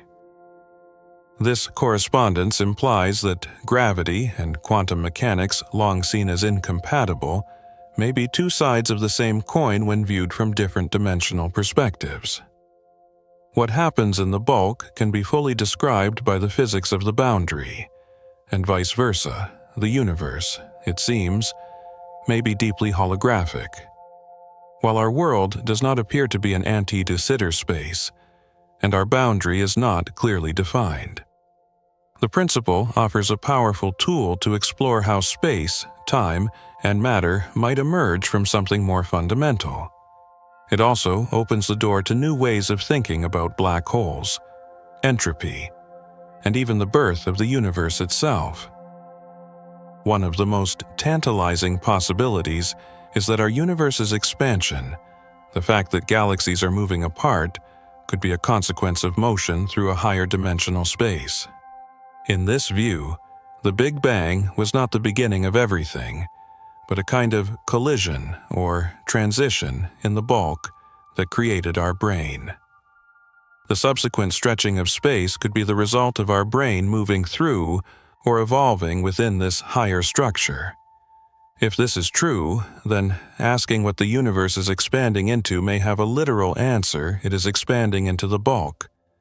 But because we are trapped on the brain, we can never step off it to see what lies beyond. Still, hints of the bulk might reveal themselves through gravitational waves, particles that vanish mysteriously, or patterns in the cosmic microwave background. And if the bulk is real, it changes the meaning of location itself. There would be no single center of the universe, only relative positions on an evolving membrane. The expansion would not require more space to be added from outside, but would instead be an unfolding within a higher dimensional realm. The elegance of these theories lies not only in their mathematical consistency, but in their ability to bridge previously unbridgeable gaps. General relativity explains gravity on large scales, while quantum mechanics governs the small, yet they resist unification. Higher dimensions may provide the bridge. They allow gravity to behave differently, space-time to warp in new ways, and particles to emerge from deeper patterns. They also offer hope for solving puzzles like dark matter and dark energy, the two great unknowns that dominate the mass energy of the universe. If extra dimensions exist, they could influence the evolution of the cosmos, shape the formation of galaxies, and alter the way light travels across vast distances. Some theories even suggest that we might detect their effects through tiny irregularities in gravitational wave signals or the polarization of ancient light. Others propose that dark matter itself might be an echo of particles from neighboring brains, exerting gravity but not interacting with normal matter in any other way. The beauty of this vision is that it takes what seems like a shortcoming gravity's weakness and transforms it into a clue. A sign that our universe is not the whole of reality, but a thin, vibrating film in a much grander structure. And while we cannot yet touch these extra dimensions, they may be touching us every moment, shaping the world in ways too subtle for ordinary perception. As our tools grow sharper and our theories more refined, we may one day pierce the veil and glimpse the broader reality in which we reside. At the heart of all this is a simple idea that space is not what it seems. It is not a void, but a dynamic entity. It can curve, twist, ripple, and even hide. It is the stage on which everything plays out, but it is also a player in the drama. And perhaps, just perhaps, it is not the final stage at all, but a curtain drawn across a deeper truth. In the next chapter, we will explore how these ideas connect with the most enigmatic objects in the cosmos' black holes, and how they may hold the final clues to understanding what lies beyond. The shadows at the edge of reality. There are places in the universe where gravity becomes so intense that it overwhelms everything else, where light cannot escape, where space folds in on itself, and time begins to behave in ways that defy reason. These places are black holes, and they are not merely oddities. They are the most extreme expression of the laws that govern our cosmos. They represent a breaking point for physics, where general relativity and quantum theory both appear to lose their grip. And, perhaps most intriguingly, they may serve as portals to understanding the very nature of space, time, and reality itself. Black holes are born when massive stars exhaust their fuel and collapse under their own gravity. If the remaining mass is beyond a certain threshold, no known force can resist the pull inward. The matter continues to fall until it reaches an invisible surface called the event horizon. This is not a material boundary, but a point of no return. Anything that crosses it, whether light or matter, cannot escape. At the very center lies the singularity, a point where density becomes infinite and our equations break down. In classical general relativity, the singularity is a mathematical certainty, but its physical meaning is still unknown. The idea of the event horizon introduces a strange paradox. From the outside, time appears to slow as an object approaches it. To a distant observer, the object never quite crosses the horizon. It appears frozen in time, growing dimmer and redder. But to the object itself, the fall is swift and unremarkable. This warping of time and perspective is a hallmark of relativity, and black holes make it unavoidable. Yet, black holes are not just gravitational oddities. They are thermodynamic systems. They possess temperature, entropy, and energy. In the 1970s, physicist Jacob Bekenstein proposed that black holes should have entropy, a measure of disorder proportional to the area of their event horizon, shortly afterward. Stephen Hawking showed that black holes should emit radiation due to quantum effects near the horizon. This radiation, now known as Hawking radiation, is incredibly faint, but it changes everything. It means that black holes are not completely black. They slowly lose mass and eventually evaporate.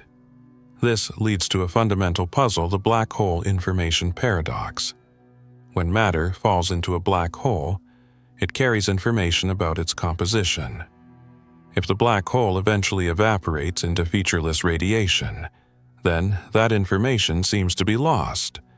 But quantum mechanics insists that information must be conserved. So, how can both theories be correct? To resolve this paradox, physicists have proposed that information may be preserved on the event horizon itself, a concept that gave rise to the holographic principle. This principle states that all the information contained within a volume of space can be encoded on its boundary. In the case of black holes, the three-dimensional interior could be fully described by the two-dimensional horizon. Extend this logic, and our entire universe could be a kind of hologram, with the true data existing on a distant boundary. This is where black holes and the earlier idea of extra dimensions converge. If our universe is a brain floating in a higher dimensional bulk, then black holes might be connected to this deeper space. Some models suggest that black holes on our brain could be the projections of larger structures in the bulk, like shadows cast on a wall. These bulk objects could be strings, membranes, or higher dimensional analogs. They might even connect multiple brains, forming bridges between different universes. In such models, a black hole's interior could be a tunnel to another realm, what some have speculated as a wormhole or Einstein-Rosen bridge. Yet these possibilities are speculative, and the real interiors of black holes remain hidden. We cannot observe them directly, but we can study the regions just outside. When two black holes collide, they send out gravitational waves, ripples in space-time that stretch and compress space as they travel.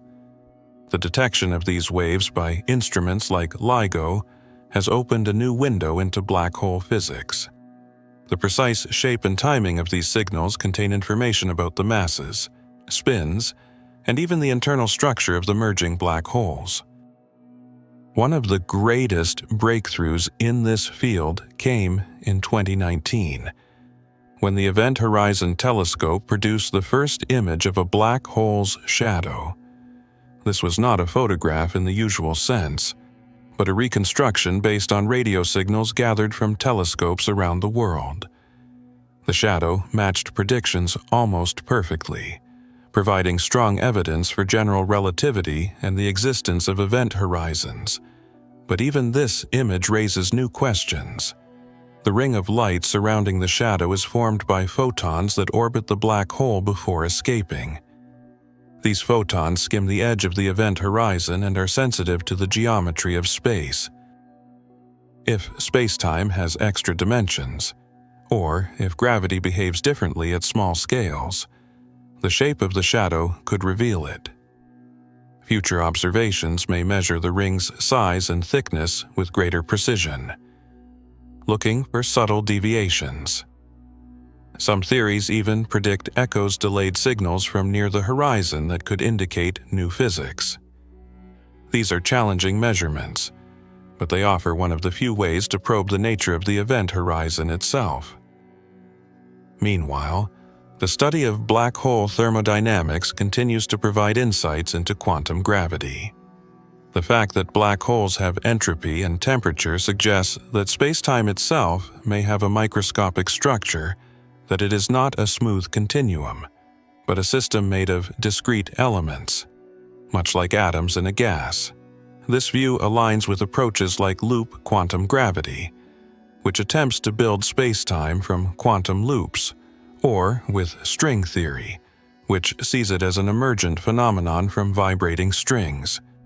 If space-time is emergent, then gravity is not a fundamental force, but a macroscopic effect, the thermodynamic result of deeper laws.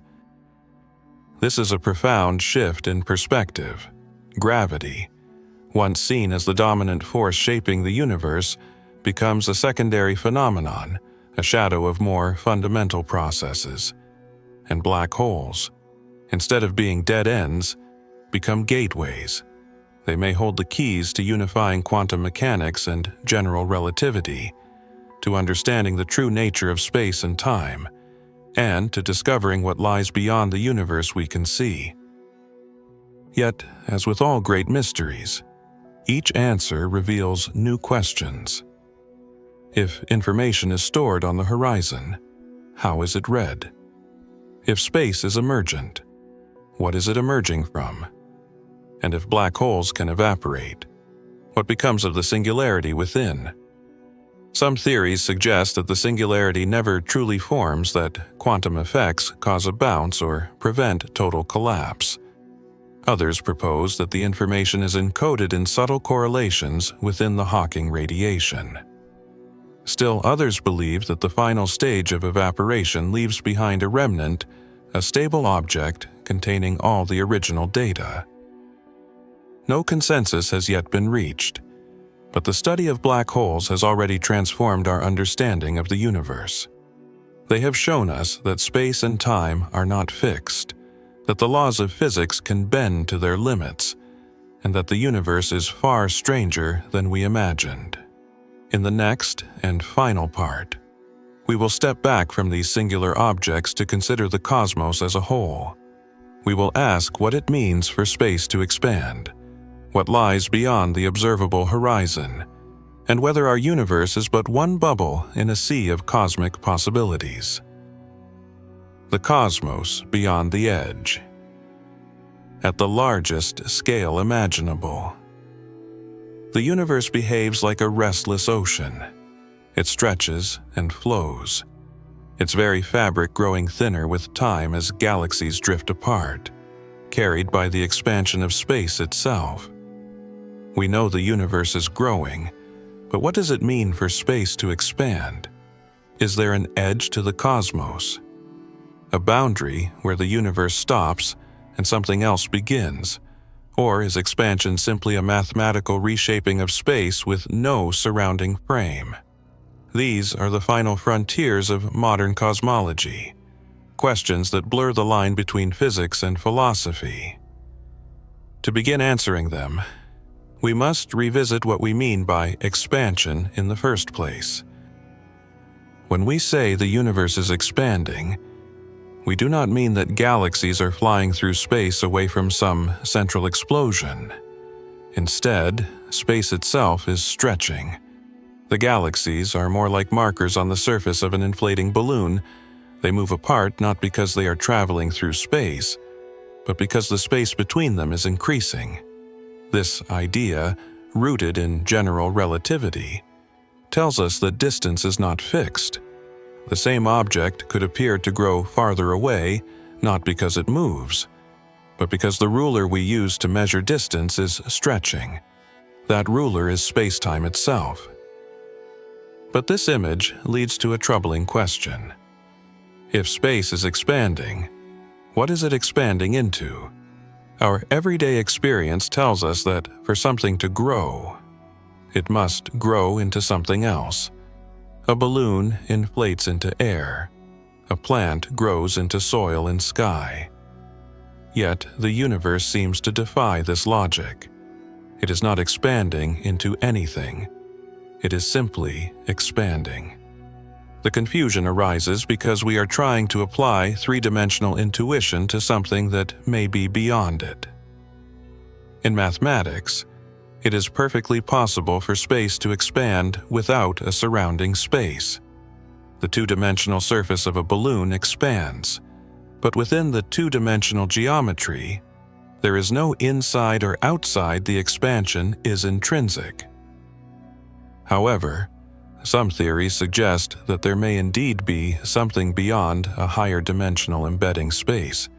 In these models, our universe is a four-dimensional brain, floating in a larger bulk that may have 5, 6, or even more dimensions. This bulk may be infinite, or it may be curled into strange shapes. If the universe is embedded in such a space, then its expansion may be relative to that larger arena. But we cannot observe this bulk directly. All of our observations are confined to the brain. It is like trying to understand the ocean from within a drop of water. Even if the universe is infinite, the observable universe is not. Because light takes time to travel, we can only see as far as light has had time to reach us. This creates a visible bubble around us, the cosmic horizon. Beyond that, there may be more galaxies, more structures, more space, or there may be something else entirely. Perhaps the laws of physics change. Perhaps space-time gives way to other forms of geometry. Or perhaps, most intriguingly, there are other universes, entire realities with their own dimensions, particles, and histories. This leads to the concept of the multiverse, a hypothesis with several flavors. One version arises from inflation theory. Inflation proposes that in the first instant of the Big Bang, the universe underwent a rapid, exponential expansion. This inflationary phase ended in our region, but it may still be happening elsewhere. In this view, our universe is just one bubble in a vast cosmic foam, with countless other bubbles forming their own universes. Some may be similar to ours, others radically different. These are not parallel dimensions stacked on top of each other, but causally disconnected regions of space-time, each with its own fate. Another version of the multiverse comes from string theory.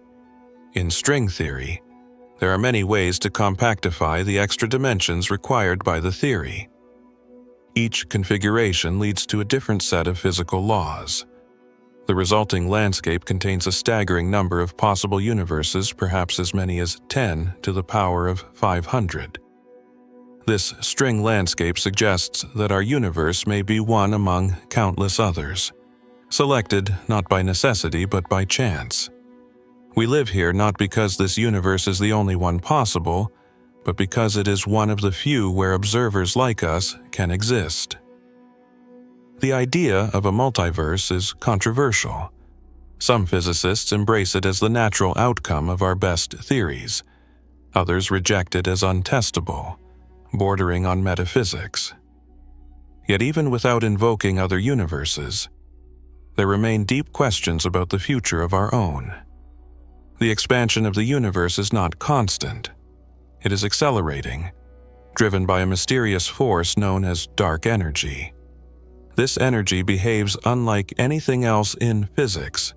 It has negative pressure, causing space to stretch faster over time. If this acceleration continues, the universe will grow colder, emptier, and darker. Stars will burn out. Galaxies will vanish beyond the horizon, and even atoms may eventually disintegrate. This scenario is called the heat death and eternal night, where entropy reaches its maximum and no work can be done. There are other possibilities. If dark energy increases in strength, it could lead to a big rip, a final shattering where galaxies, stars, planets, and even atoms are torn apart by the expansion. Alternatively, if dark energy reverses, the universe might contract again, ending in a big crunch. Or perhaps the universe is cyclic, eternally expanding and contracting, with each cycle giving rise to new physics, new constants, and new histories. Some speculative models even propose that black holes may give birth to new universes, each with slightly altered parameters, in a kind of cosmic natural selection. The laws of physics themselves might be evolutionary. As we contemplate these ultimate questions, we are forced to reckon with the limits of knowledge. Our tools are finite, our observations confined, and our theories still incomplete. Yet, this is not a weakness. It is the essence of science to reach beyond what we know, to build bridges between evidence and imagination. The universe, with its galaxies and gravity, its quantum weirdness and cosmic symmetry, is not just a place. It is a story we are still learning to read. The expansion of the universe is more than a physical phenomenon. It is a metaphor for our quest to understand. As we stretch the boundaries of space, we also stretch the boundaries of thought. From ancient geometry to modern string theory, from the glow of the Big Bang to the shadows of black holes, we are piecing together a picture of reality that is as beautiful as it is incomplete. We may never know what lies beyond the edge, but the pursuit itself is what defines us, a species born in the dark, reaching for the stars and daring to ask what lies beyond the sky.